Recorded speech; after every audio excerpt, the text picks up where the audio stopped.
Ojo sumelang ana dina liyane bakal tak upayake mbuh kepiye carane tresnoku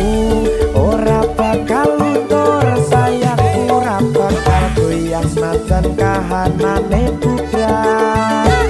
aku bakal setia ora mungkin mendua matur suwun sampun ana ngancani neng